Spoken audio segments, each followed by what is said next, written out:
Yes, it's clear. Yeah, please introduce yourself and how did you get to know about this contest?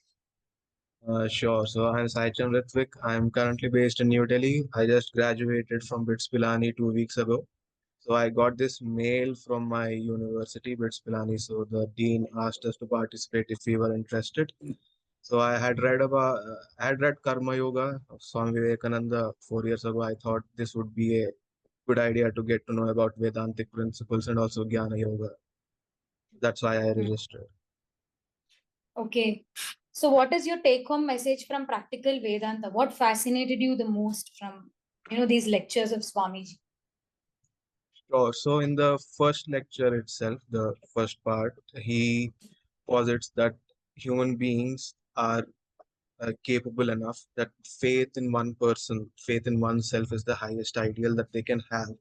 And to think that they're weak, to think that they are meek, that's the greatest error that they can ever make. So that line which he said, that ruminating over weakness, that's wrong. One should not do that. And the cure for weakness itself is not to think, not to brood over the weakness, but instead to think about strength and to ask for strength from within. And that a person is capable enough and they have enough strength. If they look within, if they turn inwards, they can figure it out. And that faith changes everything. They can attain the highest possibility. Okay. What is Advaita Vedanta? So Advaita Vedanta, as per my understanding, is the non-dualism.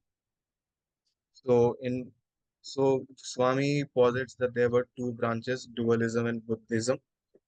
And according to the dualist, there were three things: body, mind, and soul. And according to the Buddhist, there is no soul. So you can explain the phenomenon by just looking at the phenomenon. So you're being a practical person. So Advaita Vedanta reconciles the thing, both of these. So the idea is body, mind, and soul. The idea is that the dualists are not wrong, the Buddhists are not wrong. It's a reconciliation. That's what matters the most. And how they reconciled this is to say that the body, mind, and soul, they're all true, but their manifestations at different points of time, depending upon the realization of the individuals. That's the core of the Advaita philosophy, as far as my understanding is. Okay, so there is a Mahavakya Tattvamasi. Thou art that. Can you decode this Mahavakya word by word? So you are that is the like you are that oneness. You are the Brahman. You are the Atman. That's what it is. That's what thou art that is trying to say. So you are that oneness. You can realize that oneness. You are the highest possibility. So as Swami put that if you were not the God, if you are not a prophet in the first place, then there was no God or prophet in the first place. So you are that realization. There is no need for any external or this personal God. You are that impersonal oneness. How do we realize that impersonal oneness? So it's the brotherhood, love for other beings. So Swami posits that uh, all differences in the world, they are of the degree. So from the high, so amoeba, he takes the example of an amoeba and the human beings. So from the highest standpoint, amoeba and myself, we are the same. The difference is in degree. So if we can extend an arm of brotherhood, as he puts, that love, then we can take the first steps towards that realization.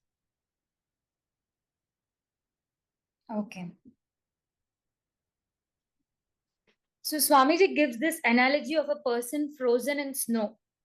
Could you recall in what context this is being said? So, as far as I remember, this was said because Swamiji was trying to say that people don't like to change. So, if somebody is in snow, they want to be in snow because they have gotten too comfortable. So, if they are presented with the truth, they get uncomfortable. That's the context in which he was trying to say this, because people in snow, they get comfortable, they don't want to change, but that's wrong. That becomes a mistake. Yeah. That was the context. So is there, one last question from mine, is there any danger with Advaita Vedanta, Ritvik? Sure. So Swami says that this is possibly could be misinterpreted. For example, if I say that I am the oneness, and it gets into their head and they become arrogant and they say that I am God and no one should question me. Now, this is wrong because you are essentially going against the principle. If you're feeling you are above other people, then the ideology that the difference is in the kind. So you are feeling that you are above someone. So this violates the first principle that you're not above anyone. You are just the same thing, just experiencing a different point of view. So if it gets into their head and they start feeling that they're God and they can start doing everything, that becomes a mistake. So this misinterpretation is a or problem, and he does take the name of two religions which actually did this, but I don't want to name them. That's fine. Okay. Okay. Ritvik, why is it that the good and bright minds are running away from the pale of religion? Would you repeat? Your voice was quite low compared to Good and bright minds. Good and bright minds of, you can take this generation. Why are they running away from the pale of religion? Okay. So I think the major problem is that religion is being branded and it's being people are trying to sell it as something, and essentially they forget the first principles of religion. Like just like we discussed before, people forget that oneness, and they it gets into their head and they start pushing their own propaganda. And Okay. this has led to a lot of conflict and wars over like centuries, and this kind of turns off a lot of people. And also, to a large extent, in the past few centuries, the predominant influence has been that of the West. And for them, scientific progress was more important than religion. And even when they wanted to reconcile the scientific notions with the religion, they felt that the the religion could actually deceive people because a lot of it is explained in terms of allegory and symbolism, and misinterpretation could lead to a lot of ambiguity, and that could lead to a lot of problems. Instead, taking a much more scientific approach, a grounded approach, would be beneficial for the society. And this scientific approach has been posited as something, that's beneficial for everyone. And that's what the marketing and everything has been. Now, social media is also pushing forward this narrative. So religion is taking a backstage because of, I won't say it's just the Western influence, but also those who have been were trying to be religious as well. They misinterpreted it and pushed their own agenda. So that kind of dilutes the trust we have in religious individuals. Okay. Your ideas are really, you have a lot of clarity on what all about Vedanta. Now, please tell me, I would like to know from you, uh, all these sects, whatever you call Hinduism or karmic philosophy or karma philosophy or bhakti cult or whatever, all these are almost coming from the same scriptures, from ancient scriptures, including Vedanta, right? If Vedanta is having this kind of a super concept which will iron out all the differences, why is it not practiced, and why is it hidden, or why is it that we have to bring this to the youth, and it's not very much in the hands of the common people? So I think one part of the reason would be what I previously said. It's not appealing as such because of communities and social media. It's not really appealing. And I think for most people, they don't really care about that truth. As long as that truth is reconciled with their own like practicality, they are content. They don't want to push beyond.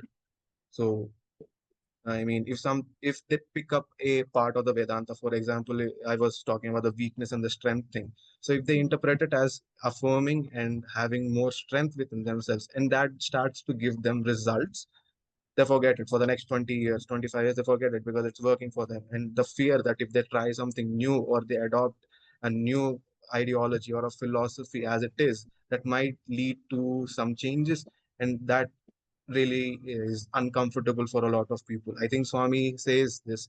He puts it as, most people can't handle the truth, and that's the reason because come across a fragment, a part of the truth, and if it benefits them, they're more than happy with it, and they don't want to revisit their assumptions again. So do you mean to say or say that it is very, very difficult to be truthful in this world? Selfishness is so deep rooted in every soul, every human being, that they don't want to experiment and they just want to be defensive about I practicing think it things. boils down to the individual self-awareness, because if they want, they can. But the problem is that even as undergrads, we have like I'm 23, and the narrative that is being given to us is that you have to be more outwards, you have to be practical. Turning inwards is almost like a sin. Relaxing is a sin almost. So So it is. when the ideals themselves, when what is being purported by society itself is kind of selfish, it becomes hard for individuals to realize, and self-awareness is more important here. So those who are self-aware, they'll get it done regardless of what society is telling them to do. But for the most part, people are not self-aware. So that's the problem. I think self-awareness will solve that issue. Okay. Uh, suppose if it is taught to a child from the Hmm. very beginning, from the very beginning of its life. Beginning, I think Will if it make it's not, any difference? they could become too ideal, perhaps. I mean, if it's not practical, if then that could lead to lot of problems for the child, because if the ideals are purported and they have been instilled into the child, but there is no ounce of practicality, then how is he or she going to take those ideals to the world? So they do need to know about what the practical world is, and then like work on these things. So I'm not saying that you have to be completely selfish. Maybe like navigating the gray zone is important. You need to know what the So, world is. Yeah, sure. so you mean to say it is only through experiences that one has to uncover and then lead to this? Yes, so learning and unlearning should be part of it, because Okay. Swami does Okay. also say in the lecture. Okay, sure. Any example that you can give who has attained to this? Attain to what? The Attained to the perfection. truth according to Vedanta. Any soul who has attained in our whatever the experiences or interaction with or reading the scriptures, can you quote somebody who might have been attained and is an example of? I am not sure. Maybe that philosopher king Pravahana Jayavali, maybe he could have been. I'm not really sure. In the recent example, anything that Swamiji also has quoted, said? Swamiji's teacher Ramakrishna Paramhamsa might have been. Yes, got it. Thank you. It was wonderful talking to you.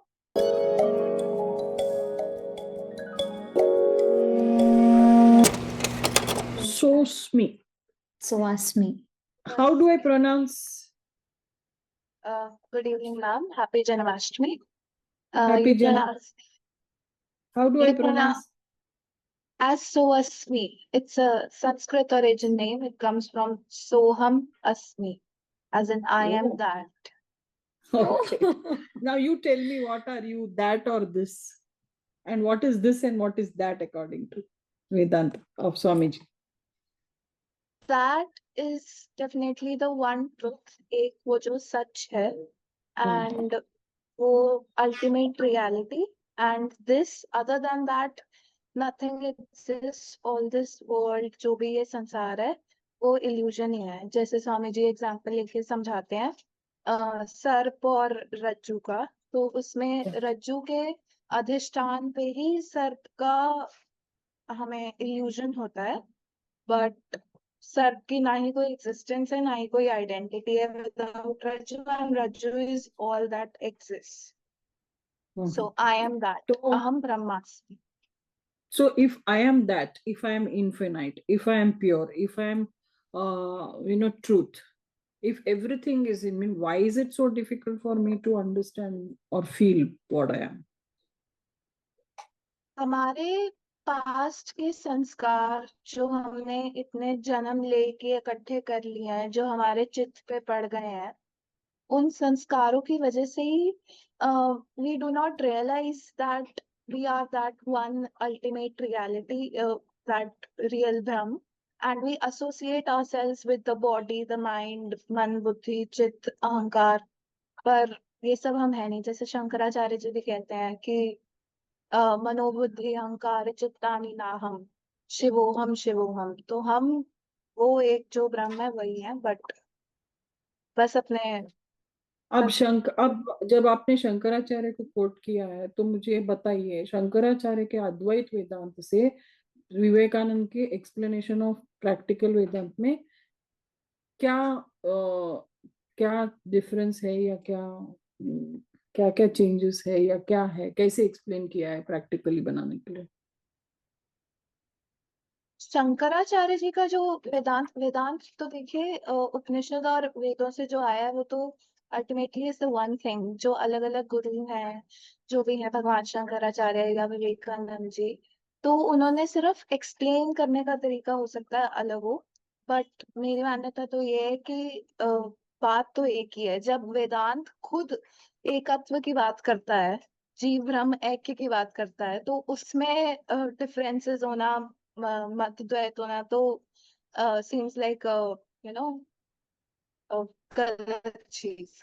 और विवेकानंद जी ने बस एक common लोगों के को समझाने के लिए बहुत ही प्रैक्टिकल वे में वेदांत को रखा अपने सारे लेक्चर्स में, हर उसमें। और शंकराचार्य जी का संस्कृत का बहुत ही वास्ट लिटरेचर है जिसमें उन्होंने समझाया, जो बेसिकली साधकों के लिए था, that was not to initiate people. और विवेकानंद जी का था जो एकदम जीरो से उठा के किसी को टू ब्रिंग इट देयर। अच्छा, तो क्या क्या एग्जांपल्स इसमें दिए गए हैं? एनालॉजीज कौन सी बताई गई है इसमें? स्वामी जी ने क्या क्या बताया है? कुछ कई एनालॉजीज सारी, बताएं। जी एक तो वो वाली एनालॉजी थी जो जैसे रज्जू और सर्प की बताई, ऐसे एनालॉजी एक वो भी है कि क्या होता है, देयर इज अ व्हील और व्हील हम्म, के बीच में एक डंडा होता है, तो जी। वो डंडा जो है मतलब we have to break free. Hmm, और एनालॉजीज मतलब काफी सारे हैं ऐसे तो, इफ यू से अ टॉपिक तो है तो। अच्छा। अगर ये सारी चीजें प्रैक्टिकल है, प्रैक्टिकली अप्लाई कर सकते हैं, जैसे कि आम जनता के लिए ही उन्होंने ये भंडार खोल दिया है, और रिलीजन बहुत सारे मतांतरों से डिवाइड हो चुका है हमारे देश में आज की परिस्थिति में। अगर ये इतना प्रैक्टिकल है, ये इतना मतलब एक कॉन्फिडेंस बढ़ाने वाली जो तत्व है इसमें, तो इसको क्यों इतना, मतलब किसी को पता ही नहीं है इसके बारे में? अगर पता भी है तो समझ नहीं सकते आज की युवा। क्यों ऐसा हो रहा है? इसको क्या कर सकते हैं? इसको जिस तरह से स्वामी जी का इंटेंशन था हर आम आदमी को लाने के लिए, तो उसको हम क्या कर सकते हैं आपकी नजरिए से, अगर आप सोचे तो? सबसे बड़ा मतलब आपने पहले पूछा कि रीजन क्या है, कि if it is this practical so why is it not well known या कॉमनली या नोन। तो आई थिंक कि मतलब स्वामी जी ने कहा कि उसका रीजन यही है कि जो जिन जगहों पे ऐसा नहीं है कि धार्मिक स्थलों पर भीड़ नहीं है, आप कहीं भी जाएंगे, वृंदावन में जाएंगे या उधर जाएंगे, हर जगह या इतनी वही भीड़ है पूछ रहे ना। हो। वेदांत में नहीं है, क्यों नहीं है? तो आई थिंक कि ये सारी जो जगहें हैं ये बताती हैं, मतलब ये बोलती हैं कि आपकी इच्छाएं पूरी हो जाएंगी। और 99.99% संसार जो है वो इच्छा पूर्ति के ही काम में लगा है, मनोरथ पूर्ति के ही काम में लगा है। तो जो जगहें बोलते हैं कि इच्छाएं पूरी हो जाएंगी तो वहां पे देयर इज भीड़। लेकिन वेदांत जो है वो इच्छा पूर्ति करने जैसे मुंडेन चीज पे तो ध्यान देता ही नहीं ना। वो तो आपको इच्छाओं से मुक्त करने के मार्ग पे है। It hmm, wants you to rise above that. तो यहाँ पे भीड़ नहीं होना लाजमी है, स्वाभाविक है। और ये भी कि जो चीज बहुत ही हाई लेवल की होती है, हायर एजुकेशन होते हैं, वहां पे भीड़ होती भी नहीं। नर्सरी केजी में तो बहुत लोग एनरोल हो जाते हैं, पर पोस्ट ग्रेजुएशन में, डॉक्टरेट में आई डोंट थिंक उतनी ही रेशियो रहती है। Very good, got your point. and my other judge will also ask you a few things. So Asmi, so what is noumenon and what is phenomenon?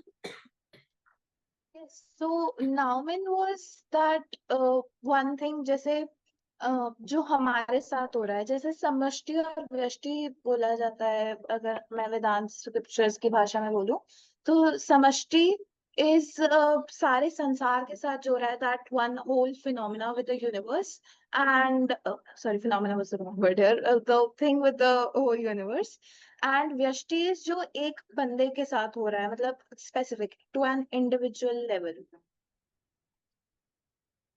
Did you read this book in Hindi, Swasmi, or like did you find it difficult to answer the quiz paper because the quiz paper was in English, right? How did you do it? No, I have been reading stuff on Vedanta, so it is generally in Hindi, so that is why I'm taking examples in Hindi. But I read the book in English only, and it was not difficult. Well, I was translating several terms in my mind, but it was not difficult. Okay, okay. What is monotheism and what is monism? So monotheism is several religions such as say Christianity or Islam, where they worship one God or whatever, Allah. Whereas monism is where you worship yourself, as in, one thing, one entire universe is just one thing, jo Vedant karta hai, as in one ultimate reality. Okay. What is Maya? That is a very, very vast question. I would say Maya, if I break it in terms of Sanskrit, is Ma matlab nahi or Ya means hai. तो जो नहीं है, which does not exist, which is only an illusion, that is Maya. Maya does not exist. Yeah, in terms of Vedant, Maya does not exist. Maya is something mृग तृष्णा जैसे हम बोल सकते हैं. It's a mirage. Does mirage exist? We all see mirage. We can feel the effects of a mirage, but does mirage exist? That is Maya. So it is neither existence nor non-existence. That is the Yes. word, right? Hmm. Yes. So when you yes. say it doesn't exist, but like you mentioned, we are feeling the effects of the mirage. Yes. In one particular, if you take the 3 states of waking, dream, and deep sleep, while you're in the dream, you feel the effects of a dream. Only when you Yes. wake up, you say all of that was in your mind and all of that, right? So that Yeah. way, it's neither existence nor non-existence. Yes, like mithya. It's not sat bhi nahi hai, asat bhi nahi hai, mithya hai. Yes, yes, very good.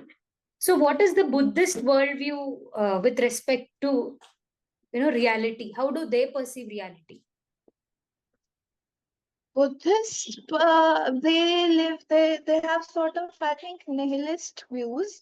They they don't believe in a God.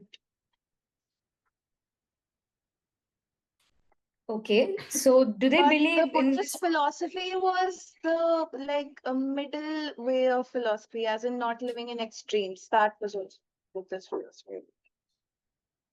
Okay, so it's nihilist in the sense you're saying it's all void. Everything is nothingness. Yes. Okay, but Nagarjuna says you're holding the snake at the wrong and it will bite you if you say that they are nihilists. It's only that they are also pointing to the ultimate reality, but they don't name it. That's called the Shunyavada, right? Right. Yes. Shunyavad. They don't name it. So when Buddha was asked, is there God? What was his response? He kept quiet. Thank you so much. You got it right. And your interview is done. So, Swami, what are you doing? I am currently pursuing BTech in third year, and incidentally, the name of my college is Vivekananda Institute of Professional Studies. Is it incidentally name of Vivekananda, or you have been chasing or following Vivekananda for a long time? I think it was my destiny, but yes, I've been connected with Vedanta through my parents, my grandparents since a very long time. But Yeah. it was definitely a coincidence that my college was named this. Yeah, okay. But here So- it's mentioned as Guru Gobind Singh Indraprastha University. Right, that is the university, and my college's name is Vivekananda Institute of Professional Studies. The college is affiliated with that university. Okay, sure, got okay. it. What are your parents doing? So, My parents, like in terms of professionally, yeah, I mean, I don't know. Can you introduce your parents? right. My mother is PGT physics. She teaches physics to 11th and 12th class students in a school, and my father is a graphic designer. Okay. Do you all discuss these concepts at home? Frequently. Very well said. Thank you, Sosmi. Thank It you, was ma'am. very, Thank very you. nice. Very nice talking to you. Thank you, ma'am. Have a nice day and happy Janmashtami. Happy Thank you. Janmashtami. Same to you.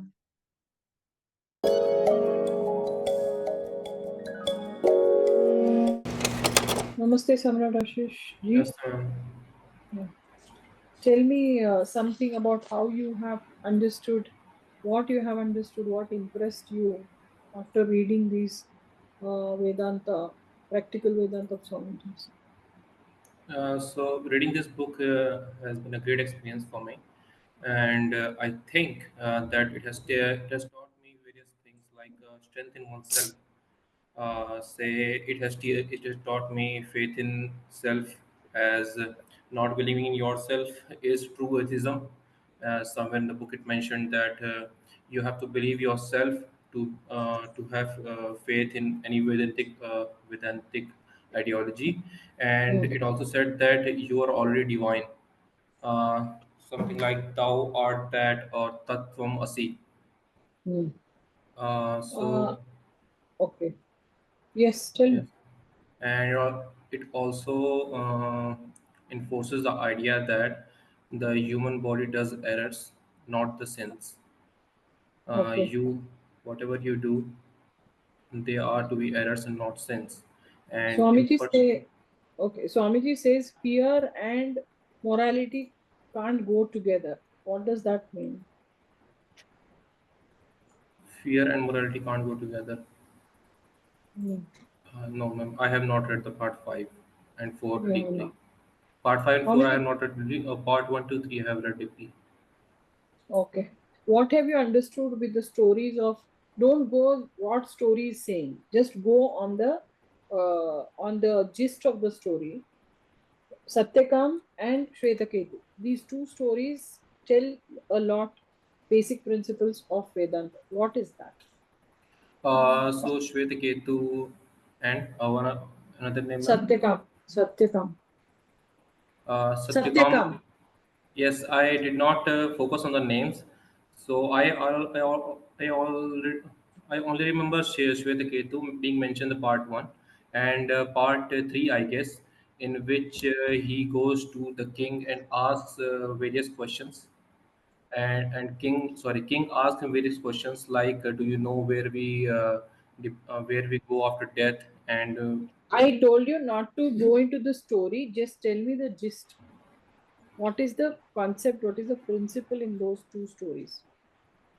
so the main concept that I agree with, I have found Understood. is that understood is that uh, basically we are part of Brahman. Everything from fire to the akash to the body to the everything is part of the Brahman, and he also gets to know this from within himself. So, Okay. And in another story? and another story, uh, most of the ideas which we get, I'm not able to formulate this properly. Most of the ideas which we get from that we think that comes to the sages which who sorry that comes to, from the sages who meditate in the forest, does not come from them but comes from the busiest minds like the kings. In two stories, you are saying the same thing. There is one thing in which there is truth, where the child is asked what is the name of father. So he comes and tells that I don't know who my father is. Okay, Yes, yes, that is the that is part where one he story. explains. Yes. So how is it related to Vedanta? What is that? How does truthfulness help with in Vedanta? And how does inner voice helps in Vedanta? Help to understand Vedanta better. क्या लगता है आपको? I think Vedanta is a practical philosophy and not just theory that must be lived, that must be lived properly. Okay. And there is no division between religions and all that. That is Okay. practically what I understand. Yes. Okay. Okay, Ashish, so you mentioned that we are all part of Brahman.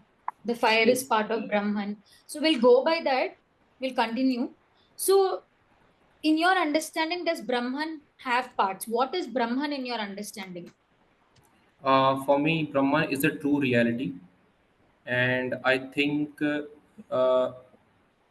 it manifests itself in various forms. Like we are the channels for its manifestation. Various people like you and me are various channels through which it manifests. Okay, so does it mean it has parts? So there is no right and wrong. It's how do you perceive it?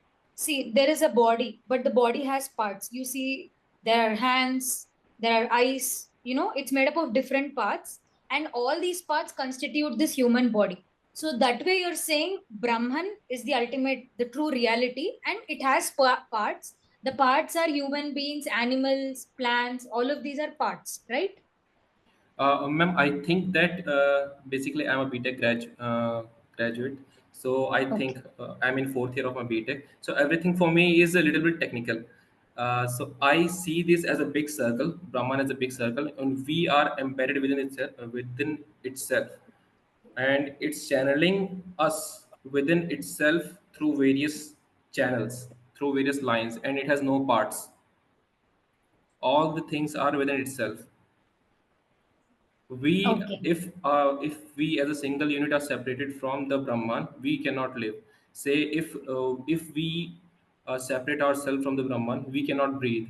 Most of our body parts will not work as we see it.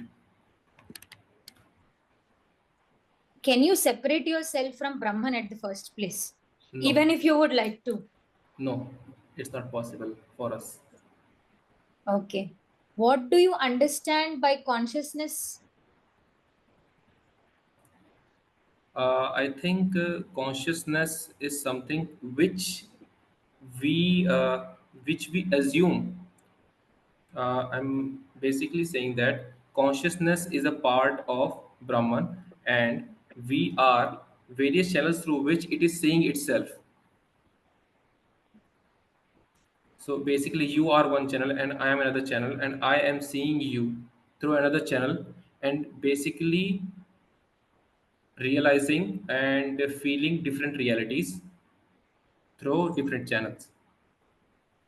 Okay. Is there any disadvantage with Advaita Vedanta, Ashish? So Swamiji says there is, some disadvantage. Can you recall? Advaita Vedanta, ma'am, I think I am not able to recall properly. Yes. So I'll give you a clue. Maybe then you can draw from that clue. I am God. I can do no wrong. So it says you're Brahman. I am Brahman. You're Brahman. Everything is Brahman. I can do no wrong. I'll do anything and everything. So is there any danger with this idea? Yes, I think there is something which I think is dangerous with that idea, that anybody which who thinks is right will do wrong without the consent of another. That's what I think. Okay. And what is the danger with personal God? So there is No, a belief system. yes. Basically, I think that personal God is a part of impersonal God. That is also written in the book that through personal God, we reach the impersonal God because we do not know impersonal God. So everybody has a basic version of impersonal God, which is the personal God. So, and the dangers with that is that most of the personal God like beliefs come from a book, which do not stand with the reason. Most of the impersonal God ideas, maybe I'm saying it wrong, most of the impersonal God things or parts are from the reason which we derive it from the So reason. And reasoning is good, right? Swamiji yes, encourages us to reason out everything. yes, yes. So when it is based on rational analysis, why is it wrong? Uh, Impersonal God is based on rational analysis, I think, and personal God is not. What is it Basic, based on? I think it's based on beliefs which are not originating from nature. I say, I'm connecting some ideas from the book. It says that most of the things which we understand has to come from nature, and something which is not the part of the nature cannot be all encompassing. I say. Uh, I'm not able to formulate it properly because this is my Yeah, first yeah, we novel. understand. Everything should be explained from the thing itself, from nature itself. Yes, So the moment you say personal God, you're thinking about some supernatural being above universe, above who's controlling all our fates. So yes, Swamiji talks in that perspective, yes, and we are separating that God from us, and that is why yes, this confusion starts. And Swamiji says, use sections believe that Christ is the God, some sections believe Allah is the God, and that is how there is sectarianism and bloodshed, right? yes, So yes, Vedanta kind of concludes, it harmonizes all this by saying that God is within and there is no other being outside you, right? yes, Yeah, thank you, Ashish. We are done with your interview. You can read the ebook again thoroughly so that you can yes. refresh concepts. It will really help us in life to progress forward. Yeah, thank Thank you. you, Thank thank you. you, ma'am. Thank you.